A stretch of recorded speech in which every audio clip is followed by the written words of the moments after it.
Clip number 193۔ اس clip میں آپ قرآن پاک کی سورہ نساء کی آیت نمبر 74 سے 75 تک کی تلاوت، ترجمہ اور تفسیر قرآن صراط الجنان سنیں گے۔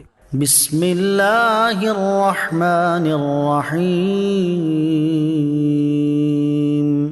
ترجمہ، اللہ کے نام سے شروع جو نہایت مہربان رحمت والا ہے۔ فَلْيُقَاتِلْ فِي سَبِيلِ اللَّهِ الَّذِينَ يَشْرُونَ الْحَيَاةَ الدُّنْيَا بِالْآخِرَةِ وَمَنْ يُقَاتِلْ فِي سَبِيلِ اللَّهِ فَيُقْتَلْ أَوْ يَغْلِبْ فَسَوْفَ نُؤْتِيهِ أَجْرًا عَظِيمًا۔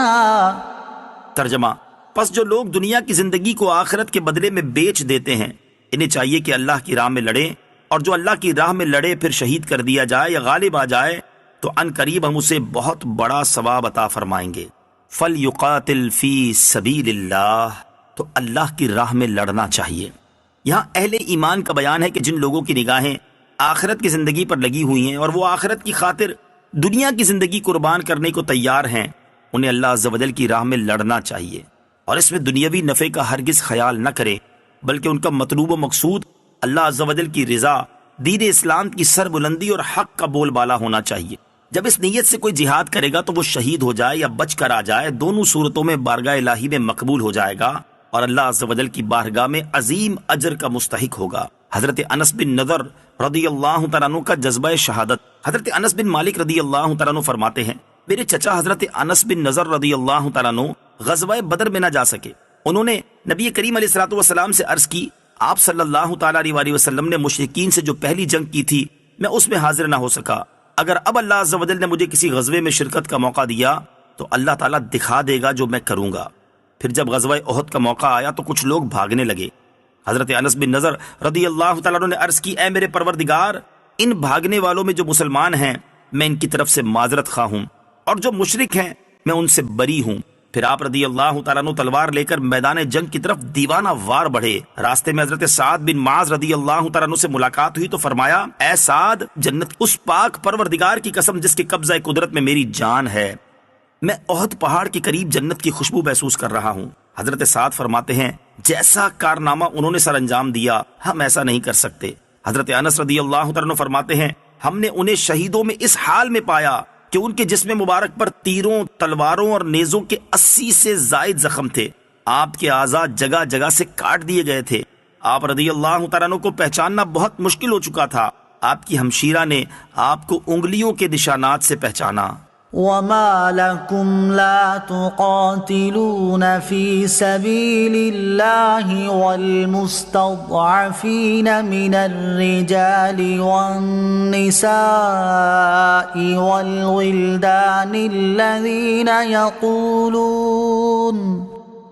يقولون ربنا اخرجنا من هذه القرية الظالم اهلها واجعل لنا من لدنك وليا واجعل لنا من لدنك نصيرا۔ ترجمہ، اور تمہیں کیا ہو گیا کہ تم اللہ کے راستے میں نہ لڑو اور کمزور مردوں اور عورتوں اور بچوں کی خاطر نہ لڑو، جو یہ دعا کر رہے کہ اے ہمارے رب، ہمیں اس شہر سے نکال دے جس کے باشندے ظالم ہیں، اور ہمارے لیے اپنے پاس سے کوئی حمایتی بنا دے، اور ہمارے لیے اپنی بارگاہ سے کوئی مددگار بنا دے۔ وَمَا لَكُمْ لَا تُقَاتِلُونَ فِي سَبِيلِ اللَّهِ، اور تمہیں کیا ہو گیا کہ تم اللہ کے راستے میں نہ لڑو۔ ارشاد فرمایا کہ جہاد فرض ہے اور اس کے ترک کا تمہارے پاس کوئی عذر نہیں، تو تمہیں کیا ہو گیا کہ تم اللہ عز و جل کی راہ میں جہاد نہ کرو، حالانکہ دوسری طرف مسلمان مرد و عورت اور بچے ظلم کی چکی میں پس رہے ہیں اور ان کا کوئی پرسان حال نہیں، اور وہ رب العالمین عز و جل کی بارگاہ میں دعائیں مانگ رہے ہیں کہ اے اللہ عز و جل، ہمیں اس بستی کے ظالموں سے نجات عطا فرما اور ہمیں اپنے پاس سے کوئی مددگار عطا فرما۔ تو جب مسلمان مظلوم ہیں اور تم ان کو بچانے کی طاقت رکھتے ہو تو کیوں ان کی مدد کے لیے نہیں اٹھتے؟ آیت وَمَا لَكُمْ لَا تُقَاتِلُونَ فِي سَبِيلِ اللَّهِ سے معلوم ہونے والے مسائل۔ اس آیت سے 3 باتیں معلوم ہوئیں۔ نمبر 1، جہاد فرض ہے، بلا وجہ جہاد نہ کرنے والا ایسا ہی گناہگار ہوگا جیسے نماز چھوڑنے والا، بلکہ کئی صورتوں میں اس سے بھی بڑھ کر ہے۔ البتہ یہ خیال رہے کہ جہاد کی فرضیت کی کچھ شرائط ہیں، جن میں ایک شرط استطاعت یعنی جنگ کی طاقت ہونا بھی ہے۔ جہاد یہ نہیں کہ طاقت ہو نہیں اور چند مسلمانوں کو لڑائی میں جھونک کر مروا دیا جائے۔ جہاد کبھی فرض عین ہوتا ہے اور کبھی فرض کفایہ۔ نمبر 2، آیت سے یہ بھی معلوم ہوا کہ مسلمانوں کو جہاد کی ترغیب دینے کے لیے مسلمانوں کی مظلومیت کا بیان کرنا بہت مفید ہے۔ آیت میں جن کمزوروں کا تذکرہ ہے اس سے مراد مکہ مکرمہ کے مسلمان ہیں۔ اس آیت میں مسلمانوں کو جہاد کی ترغیب دی گئی تاکہ وہ ان کمزور مسلمانوں کو کفار کے پنجائے ظلم سے چھڑائیں جنہیں مکہ مکرمہ میں مشرکین نے قید کر لیا تھا اور طرح طرح کی ایذائیں دے رہے تھے اور ان کی عورتوں اور بچوں تک پر بے رحمانہ مظالم کرتے تھے اور وہ لوگ ان کے ہاتھوں میں مجبور تھے۔ اس حالت میں وہ اللہ تعالیٰ سے اپنی خلاصی اور مدد الہی کی دعائیں کرتے تھے۔ یہ دعا قبول ہوئی اور اللہ تعالیٰ نے اپنے حبیب صلی اللہ تعالیٰ علیہ وسلم کو ان کا ولی اور ناصر کیا اور انہیں مشرکین کے ہاتھوں سے چھڑایا اور مکہ مکرمہ فتح کر کے ان کی زبردست مدد فرمائی۔ آیت سے یہ بھی معلوم ہوا کہ غیر اللہ کو ولی اور ناصر یعنی مددگار کہہ سکتے ہیں۔